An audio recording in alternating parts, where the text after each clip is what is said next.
Hello everyone and welcome to the newest edition of Men at Arms. This is Remleiz. And this is Fiaura, what's up? And today we're going to be looking at the equipment, weapons and armor of the Tau Empire. Which basically means it's not just limited to Tau, it's also including things such as Kroot and Vesper technology as well. Or so we're going to as my other half would put it, here are the weeaboos of Warhammer 40k. Yes. Weeaboo communists, but that's a different discussion entirely. So we're going to kick things off by looking at the standard armament, or standard armor rather, of the Tau Fire Warriors, combat armor. Now, combat armor is constructed in two layers, with an outer layer of hard, ultra-dense nanocrystalline metal veneer bounded to an inner layer of high-performance thermoset molecular polythene. And this also comes in a recon variety, which is worn by Pathfinders. Now, it actually lacks some of the segmentations to trade a level of protection for greater movement, and additionally, it has monocular thread fatigues beneath, interwoven with sub-absorbing fibers to aid in avoiding detection. So, for a start, dear Tau, I don't necessarily dislike you, but I am going to say this: bright yellow armor is not the best camouflage I've ever seen. Moving on from that, the armor is actually quite basic and practical, unlike a lot of the other armors we've seen that may be extravagant, like the Eldar armor, or dirt fucking cheap, like the Imperial Guardsman's armor. To put this in modern terms, this is designed almost identically as you would see a full body armor of a SWAT team for the United States, except for with the huge shoulder plate. You have a underlayer of ballistic weave mesh that's designed to stop light caliber rounds and still be flexible enough for the user to move around in, while everything that doesn't necessarily have to move very much is covered in hardened plates. In modern body armor terms, there's not a lot of fault with this, and this is how we as human beings would normally design body armor. The maximum amount of protection we can put on someone without inhibiting their mobility. The addition of thermal layers to absorb thermal output and sound absorbing fibers. Okay. So let me put this to you in terms that you understand. Yes, thermal absorption layers will absorb thermal signatures. However, you are still not going to be as cold as the background. It is going to be the difference in someone recognizing you as a person when they're using thermal goggles, as opposed to someone recognizing you as, say, a large bird or a small piece of game. They're still going to pick you up on the thermal sight. They're just not going to see the full body heat that you would see of a humanoid figure. As for sound absorbing fibers, sound absorption doesn't necessarily work based on material a lot of the time. It actually works more based on shape. This is why soundproof windows are actually extremely thick, is because in order to achieve that soundproofing effect while at the same time being transparent as a window, you need a lot of glass. Whereas the soundproof rooms you'll notice that their insulation is designed in such a way that sound waves dissipate and do not continue to travel, but rather reflect back into themselves upon impact. The lowest sounding room, for instance, which has a base sound level of -10 decibels, is so low that while standing in the room you will begin to hear your own heartbeat and the blood traveling through your veins over the sound of your breathing. But that's because it is designed with all of the geometry and angular motions, as well as being at the proper sea level, to absorb sound. In other words, sound absorbing fibers are something I think that would probably be more myth, or have to be extremely thick in order to properly provide the, quote, sound absorption they're looking for. Now, how would this actually stand up in a combat situation compared to some of the other armor we've actually looked at? In a combat situation, it would probably stand up about as well as a modern set of police SWAT armor. 1 or 2 bullets and you're fine. Any more than that, and it's not guaranteed to work. which is usually about all you really need for a soldier, because they get shot once and they pretty much understand, okay, it's time for me to take cover or fall back. Furthermore, the huge shoulder plate. Great idea to use as a shield, except for you put it on his shoulder. The shoulder is the one place on the body you really truly don't want a hellish amount of direct impact to be received upon. It's great for dealing impact. It's the second sharpest point on the body. It's excellent for dealing impact. But absorbing impact back into it oftentimes results in that telltale crunch and popping noise that gives a sickening feeling in your stomach when you realize your shoulder's been knocked out of place. And in the case of the Tau, who are supposedly not as strong nor as dense as human beings, I don't really want to know what's going to happen when you take a big mace and you slam it into his shoulder. Yes, he's going to absorb a lot of the damage, and the shoulder pad will absorb most of it, but all the impact force is still going into his shoulder blade. And that's not even taking into account something even stronger than a human slamming into the Tau, such as an Orc or a Space Marine. Precisely. But I am going to give him credit. The armor will withstand bullets and all sorts of firearms particularly well. It's just after a couple hits, like most, body armor, you're probably going to want to change it or fall back to where you can take it off and repair it. Okay, so moving on, we're going to look at the standard weaponry of the Fire Warriors, which is the Pulse Rifle. Now, the Pulse Rifle is about the size of an Imperial las gun, although much more powerful. It fires a plasma pulse, which is generated when an induction field accelerates a particle which breaks down as it leaves the barrel. The small circular device near the end of the barrel is housing for a gyroscope that is part of the aiming stabilization system that allows the rifle to remain steady on target and angled for optimal firing at distance, regardless of factors such as shaking hands. There's also a long shot variant of the weapon, which is essentially a Tau sniper rifle. Now, I am about to surprise everyone, because I have an analog for the real thing. And before all of you jump up and down and say, but pulse rifles don't really exist, I'm going to say, well, yeah, you're right, they don't. But I have something that works as a stand-in. You see, the game, Warhammer 40,000 Tau Fire Warrior, is officially licensed and canonized game for the Warhammer 40k universe. This also includes the way in which the Tau Pulse Rifle behaves in-game. So, other than the actual damage a Pulse Rifle deals to a target, the Pulse Rifle in this video game works exactly as Games Workshop would intend a real-life version to work. So now I am going to determine exactly how much damage a real-life version of a Pulse Rifle would do to a target. How do I do this? Well, we need to find out three things. The temperature the plasma burns at, the velocity it's traveling at, and the mass of the ball of hate that hits the target. To do this, we first find out what type of element burns blue when it's turned into plasma. In this case, the exact shade of blue and characteristic of the Tau Pulse Rifle turns out it is a hydrogen-helium mix of 3/4 hydrogen to 1/4 helium to burn that exact color when it converts to plasma. This means that it burns at 11,000 Kelvin, or 10,726.85 Celsius, 19,340.33 degrees Fahrenheit for those of us who live in the United States, or roughly 4 times hotter than our sun that sits over our Earth.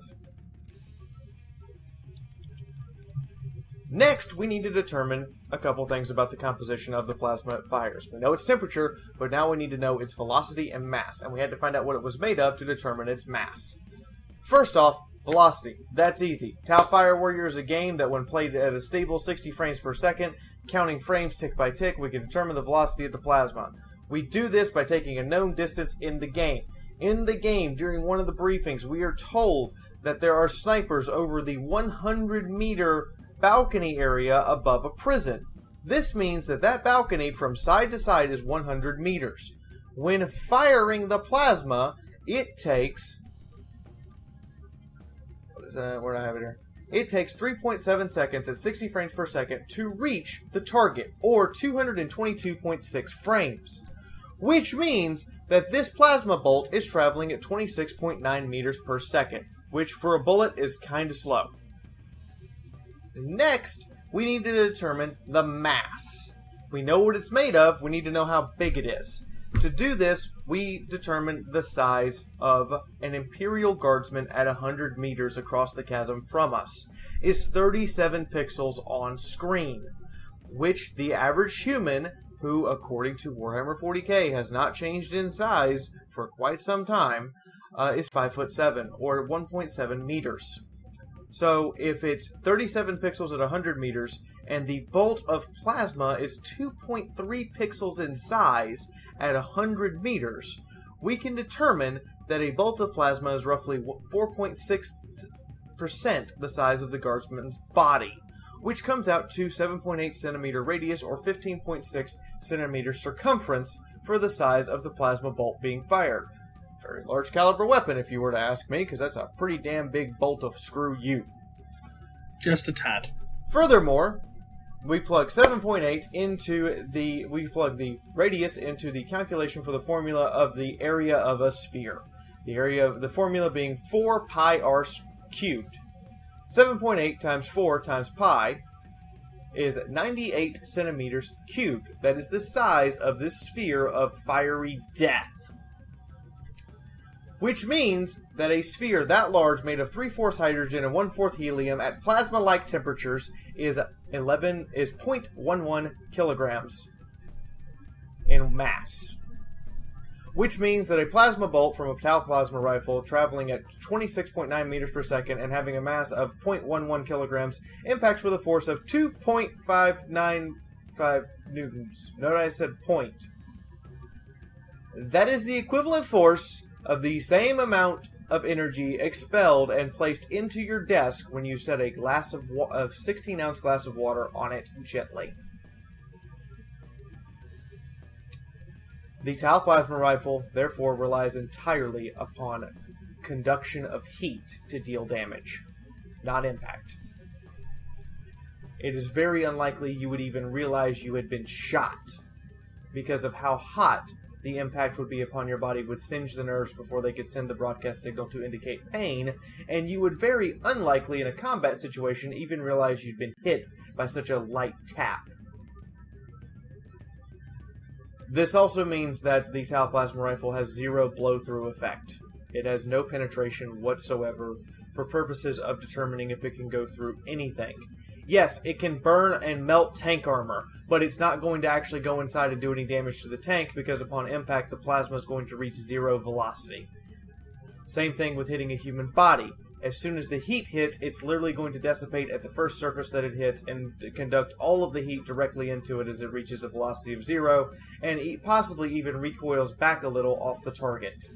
Think of it this way. About half the sphere of plasma is going to go into the person, the other half is going to bounce off and go, and using the laws of physics, equal and opposite reaction, go slowly back towards the ground before it floats down and burns a hole in the ground underneath the person who now has a hole in their chest. Well then.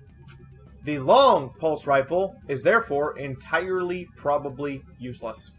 A round traveling at 26.9 meters per second, and the long pulse rifle does actually indicate that it does not travel at a faster speed than the regular pulse rifle. It just has a sniper variant with an extended barrel for additional accuracy. Which, by the way, extended barrels don't necessarily mean additional accuracy, just so everybody knows. It's entirely counterproductive to what would actually be a sniper rifle. You would either need a non-moving target, or a target moving at a constant rate with no variables, and you're going to have to lead that target by literal meters, if not nearly a kilometer, to get it to hit at ranges of in excess of 500 meters. It's just traveling too slow. The nice thing is, however, when dealing with plasma, particularly when plasma is flying through the open air, and considering that it's using the most abundant of gases in the galaxy, the hydrogen elements would therefore negatively charge the air around them and propel the plasma at a higher rate as it dissipates. So the further out it goes, the faster it actually travels, even though it has less mass. And it would travel at the same, it would accelerate at the same rate of mass loss, meaning it would gain no force, but it would lose no force either upon impact.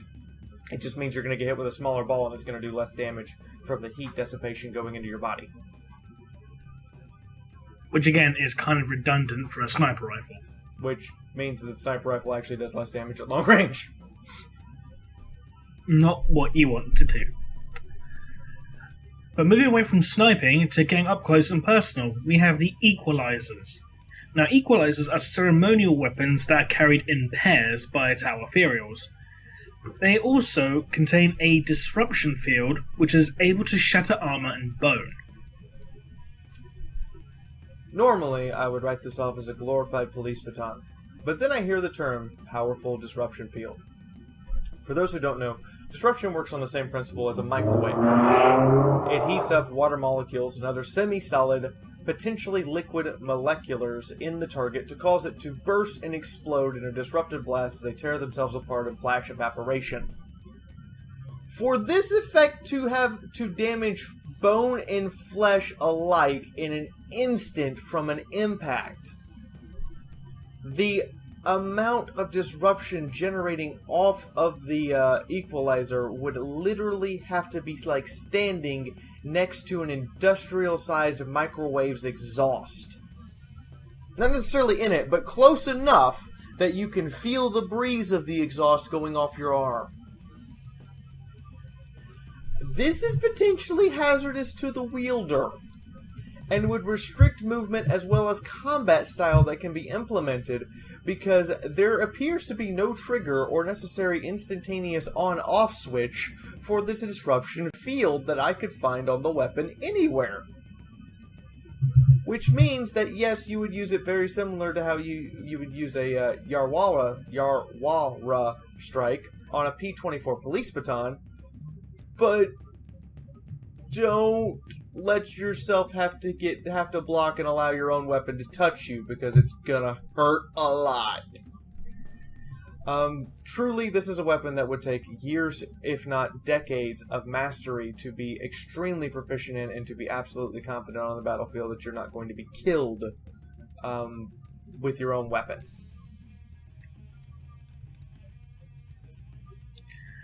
And that's not the only close combat weapon we're looking at. We're also going to be looking at the Honor Blade, which is another weapon carried by ethereals and ethereal guards. Now, essentially, this is a broad blade fitted to a long, lightweight metallic staff. Now, it seems to come in two varieties. One that seems to have a blade similar to an axe head and a blade similar to a sword. Closest equivalent would probably be, in real world terms, some equivalent to like either a halberd or a naginata. This is a glaive-like weapon. Halberd Naginata is spot on. It is something that has been used for over 1,200 years. There is no better way in which you could actually design one of these, nor is there necessarily a correct way. Simply put, it is an effective melee weapon that has superior reach as opposed to swords and axes, while at the same time delivering quite a bit of damage on the business end because of the bladed weapon and the heaviness of the particular blade upon impact. I feel that I have really not a hell of a lot to add to the discussion of whether or not a glaive is an effective and or useful melee weapon. Simply put, it's already been proven for the last 1,200 years that this is an effective design and nothing that can really be done to improve upon it. Okay, well in that case, we're going to be moving on to the Kroot rifle. Now, the Kroot rifle works by firing a solid slug propelled by a chemical reaction, although it has been adapted by the Tau to fire pulse rounds to make it an equivalent to the bolt gun.